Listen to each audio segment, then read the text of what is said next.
एक साहब ने सवाल किया, शादी की पहली रात बीवी से हम बिस्तरी करने के लिए लोग इंटरनेट पर वीडियोस देखते हैं, क्या ये जायज़ है? बिल्कुल भी जायज़ नहीं है। मतलब इसकी जब तक ये इंटरनेट नहीं था तो क्या लोग शादियाँ नहीं करते थे? क्या लोग निकाह नहीं करते थे? क्या लोगों के यहाँ औलाद नहीं होती थी? क्या लोगों के यहाँ रुखसती नहीं होती थी? क्या क्या ऐसा मसला था जो इंटरनेट के आने से पहले तक दुनिया में नहीं था, जो अब इंटरनेट के आने की वजह से तो बेहूदगी ही बढ़ी है। ज़ाहिर है कि अच्छे काम भी हो रहे हैं, लेकिन इस पर्सपेक्टिव में अगर आप देखेंगे तो बेहूदगी है ना, फहाशी है, औरियानी है, तो इसकी कैसे इजाज़त हो सकती है? भाई कुरान हदीस में, फिर किताबों में, फ़ुक़हा ने, उलमा ने सारी तफसील लिखी हुई है। ये जो हमारे यहाँ एक ट्रेंड बना हुआ है ना कि जिसकी शादी होती है उसको उसके आसपास के दोस्त इतना परेशान कर देते हैं कि पहली रात पता नहीं क्या होगा। कोई कहता है भाई पहली रात आपने बीवी को रौब में डालना है, और पहली रात बिल्ली मार दी और रौब में डाल दिया बीवी को तो ठीक है, और अगर पहली रात बीवी रौब में नहीं आई और डराया नहीं बीवी को तो बस सारी ज़िंदगी वो तुम्हें तंग करती रहेगी। मुख्तलिफ़ किस्म की चीज़ें, मुख्तलिफ़ किस्म के तसव्वुरात दोस्त यार एक दूसरे को बता रहे होते हैं कि पहली रात ये करना है, दूसरा कहता है ये करना है, तीसरा कहता है ये करना है।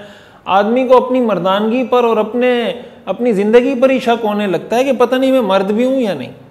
भाई आप शादी कर रहे हैं, अल्लाह ताला ने आपको मर्द पैदा किया है या अल्लाह ताला ने आपको औरत पैदा किया है, तो आप में जो फितरी सलाहियतें हैं, जो चीज़ें हैं, उसके हवाले से जो शरीयत की तालीमात हैं वो आपके पास मौजूद हैं। वो आपको यूट्यूब पर उसके मसाइल भी मिल जाएंगे, किताबों में भी मिल जाएंगे, तोहफ़ा दुल्हन भी आपको मिल जाएगी, तोहफ़ा दुल्हा भी आपको मिल जाएगी, किताबें लिखी हुई हैं। तो आप उन किताबों का मुताला कर लें। तो बाकायदा इन चीज़ों को यूट्यूब पर जाकर प्रैक्टिकल देखना बिल्कुल हराम, नाजायज़, गुनाह कबीरा है, और इसकी नहूसत आपकी इज़्दिवाजी ज़िंदगी पर पड़ेगी।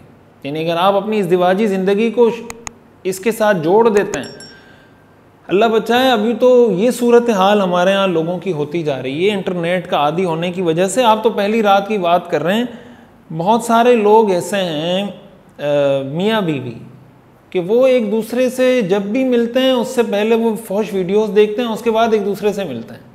ये हमारे माशरे का एक बड़ा मसला है, संजीदा इस वक्त, कि उनको उस वक्त तक सेटिस्फेक्शन नहीं होती, उनको उस वक्त तक इत्मीनान नहीं होता। बाज़ औक़ात ये डिमांड बीवी की तरफ से आ रही होती है, बाज़ औक़ात ये डिमांड शौहर की तरफ से आ रही होती है कि भाई तुम फ़लाँ मूवी लगाओ, फ़लाँ वीडियो लगाओ, उसमें देखो, ये देखो, वो देखो, ये हरकतें देखो, वो हरकतें देखो, और उसके बाद कोशिश करते हैं कि हम अब इस चीज़ को कॉपी करने की कोशिश करें या इस तरह करें, या उससे अपनी जो जज्बात हैं वो भड़काने की कोशिश करते हैं। ये तो बीमारी है। इसका मतलब तो ये है कि आप किसी डॉक्टर से अपना इलाज करवाएं कि आप इसके बग़ैर अपनी इज़्दिवाजी हुकूक की अदायगी पर कादिर नहीं है, तो आपको तो अपना इलाज करवाना चाहिए। तो इसलिए इसके बहुत ज़्यादा नुकसानात, एक तो जिस्मानी नुकसानात, एक रूहानी नुकसानात, इसका असर आपकी औलाद पर पड़ेगा। ज़ाहिर है इस तरह की हरकतों के बाद जो औलाद अल्लाह ताला आपको अता फरमाएंगे, तो उस औलाद पर क्या इन चीज़ों का असर नहीं होगा, और औलाद आपको ये सारे काम करते हुए देखेगी, उन पर इसका असर नहीं होगा। ये रूहानी असर होता है इन चीज़ों का। उसकी वजह से औलाद में सरकशी, औलाद के अंदर बेदीनी, दीन से दूरी वगैरह वगैरह जो हमारे मसाइल आज के हैं, इसके बहुत ज़्यादा असरात होते हैं इन चीज़ों पर। तो इसलिए इन चीज़ों से अपने आप को बचाना चाहिए। हदीस शरीफ में तो आता है, इस मौके पर जो दुआ बताई गई है उससे पता चलता है कि इस तरह के कामों से बचना चाहिए।